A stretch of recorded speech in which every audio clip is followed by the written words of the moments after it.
कानपुर विश्वविद्यालय की छात्रा ने अपने ही विभाग के जिम्मेदारों पर लगाया बड़ा आरोप। उत्तर प्रदेश के योगी नारी सुरक्षा की बात करती है और हमारे भारत के प्रधानमंत्री नरेंद्र मोदी जी नारी सशक्तिकरण की बात करते हैं।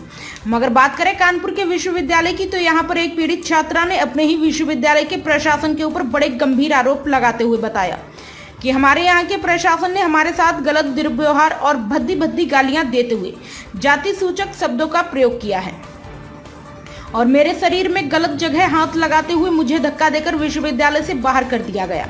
आपको बता दें कि कानपुर विश्वविद्यालय का मामला सालों से सुर्खियों में बना हुआ है और सुर्खियों में इसलिए है कि वहां पर सैकड़ों छात्रों को कॉलेज से सस्पेंड कर दिया गया है। उसके बाद छात्राओं का आरोप है कि यहाँ पर सालों से विश्वविद्यालय की गलत नीतियों और व्यवहार के कारण हजारों बच्चों की छात्रवृत्ति नहीं आ रही है। इसी को लेकर विश्वविद्यालय के छात्र और छात्राओं ने वहां पर धरना प्रदर्शन किया है और वहां के कुलपति महोदय का पुतला भी दहन किया। उसके बाद विश्वविद्यालय प्रबंधन ने पुतला दहन करने वाले छात्र के साथ ऊपर कल्याणपुर थाने में रिपोर्ट दर्ज करवाकर 151 का चालान करवा दिया। जो उत्तर प्रदेश की सरकार की तरफ से हमारे देश के युवकों को तमाम तरह के उपदेश दिए जाते हैं और वह उपदेश के चलते हमारे देश में यही छात्र विद्यालय और विश्वविद्यालय से पढ़कर तमाम अच्छे पद पर बैठे हुए हैं, मगर कानपुर विश्वविद्यालय अपनी नाकामियों से बाज नहीं आ रहा। आपने विद्यालय के ऊपर आरोप लगाए हैं, क्या लगाए हैं, क्यों? विश्वविद्यालय प्रशासन के लोग मेरे साथ बदतमीजी की है और जाति सूचक शब्द निकाले और उस दिन आंदोलन चल रहा था। आंदोलन के दौरान एक भैया थे, वो उनको मार रहे थे तो हम वीडियो बना रहे थे। उस वीडियो में मेरा फ़ोन छिना करके सीने में धक्का मारकर राघवेंद्र सर ने सीने में धक्का मार करके गाली देते हुए बोला चलो निकलो साले सब लोग यहाँ से। तो हमने बोला सर ऐसे क्यों बोल रहे हैं? तो राघवेंद्र सर, प्रवीण भाई पटेल, कटियार सर, ये तीनों लोग आपस में बोलते हैं भंगी चमार की लड़कियां भी आई आंदोलन करने, इन लोग का भाव ज़्यादा बढ़ गया है। तो हमने बोला सर ऐसे क्यों बोल रहे हैं, क्या भंगी चमार है तो क्या इंसान? ये तो बोलते हैं कि एक मैम को आगे कर दिया, वो बोलती हैं डिग्री चाहिए कि नहीं। वो मैम आकर के ज़बरदस्ती हम लोग को डांटने लगी। फिर उस टाइम सारा मामला टल गया। फिर दूसरे दिन फ़ोन करके 2-3 बार मेरे पास फ़ोन किया, बुलाया गया हमको, ऑफिस में गए तो मेरे फ़ोन में रिकॉर्डिंग ऑन थी, मैंने फ़ोन में अपनी रिकॉर्डिंग लगा रखी थी। तो वो जाते ही सारिक भैया बोलने लगे इन सबका फ़ोन ले लो। मेरे साथ अभिषेक पटेल भी गए हुए थे। तो फिर इसके बाद उन्होंने मेरा फ़ोन छिनाया और गायत्री मैम ने फ़ोन छिना करके फिर आई। 1 सेकेंड बाद बोलती मैम इनके फ़ोन में ऑडियो रिकॉर्डिंग ऑन थी। तो अंशु मैम कहती हैं कि अच्छा अंशु यादव से चालाकी, और फिर कहने लगी कि रिकॉर्डिंग डिलीट करो इसकी सारी। मेरे जबरदस्ती फ़ोन छिना करके मेरी रिकॉर्डिंग डिलीट करी। फिर गायत्री मैम कहने लगी ये सब बहुत ज़्यादा एडवांस बनते हैं। अंशु यादव कहती हैं कि ऐसी लड़कियां चरित्रहीन होती हैं, इन लड़कियों को हम अच्छी तरह जानते हैं। फिर बहुत ज़्यादा डांट धपकार करके बोलती हैं कि अपने बाप का नंबर लाओ, बात करें तुम्हारे बाप से, यही सब सिखाया है। तो हम रोने लगे, बोलने लगे मैम हम नहीं जाएंगे, माफ़ कर दीजिए। हाथ भी जोड़े, बहुत रोए।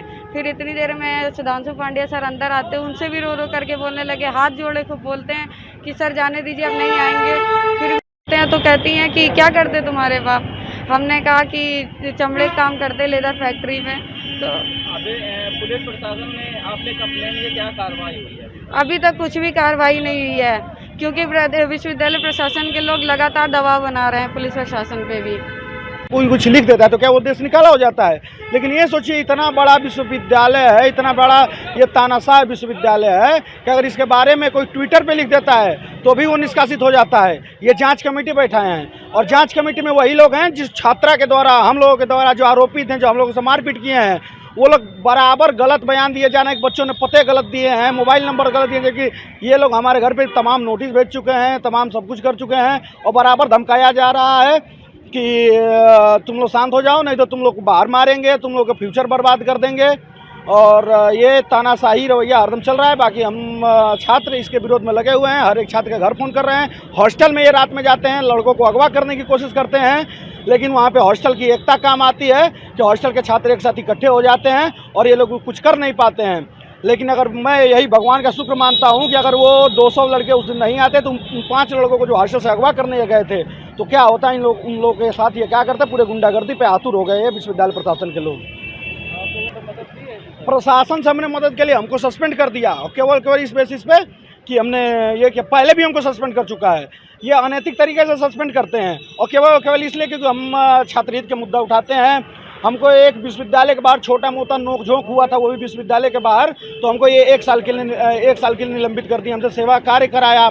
लेकिन मैं पूछना ये इसलिए किया क्योंकि वो विश्वविद्यालय की छवि धूमिल हो रही थी। मैं पूछना चाहता हूँ, कुलपति महोदय 3 महीने फरार रहे, 3 महीने 420 का इन पर मुकदमा रहा, तो उस समय क्या विश्वविद्यालय की छवि नहीं खराब हुई? पेपरों पे 3-3 महीने हेडलाइन चलते रहे, क्या ये क्यों नहीं उस समय इस्तीफा दे दिया, या फिर इनका क्यों नहीं रेस्टिकेशन हो गया? केवल छात्रों का रेस्टिकेशन होता है, वो भी बाहर, हम लोग की तो सुलह समझौता हो गया, ये वो भी छात्र पे दबाव बना के मुकदमा ये लिखवा रहे थे। मेरा नाम अभिजीत राय है, मैं कानपुर विश्वविद्यालय का बीटेक का छात्र हूँ। क्या है कि हम लोग छात्रवृत्ति के आंदोलन के लिए जो है कि यहाँ बैठे थे, और विश्वविद्यालय प्रशासन के द्वारा गलत डाटा भेजा गया था, जिस कारण से हजारों छात्रों का छात्रवृत्ति नहीं आया। हम लोग बैठे, वहाँ विश्वविद्यालय प्रशासन के लोगों ने अभद्रता किया, उस दिन छात्रा के साथ भी अभद्रता किया, तो वहाँ पे तो हम लोग ने हटा दिया, हम लोग को जम के मारा पीटा, जिसका वीडियो भी वायरल हो रहा है, आप लोग मीडिया बंधु देख रहे होंगे। फिर अगले दिन जो है कि इसको बुलाया, बदतमीजी किया, हम लोगों ने पुलिस प्रशासन को भी एप्लीकेशन दिया कि भाई हमको मारा पीटा, धमकी दिया है, रेस्टिकेट करने का भी धमकी। प्राइम संदेश न्यूज से संवाददाता मयंक सैनी की रिपोर्ट।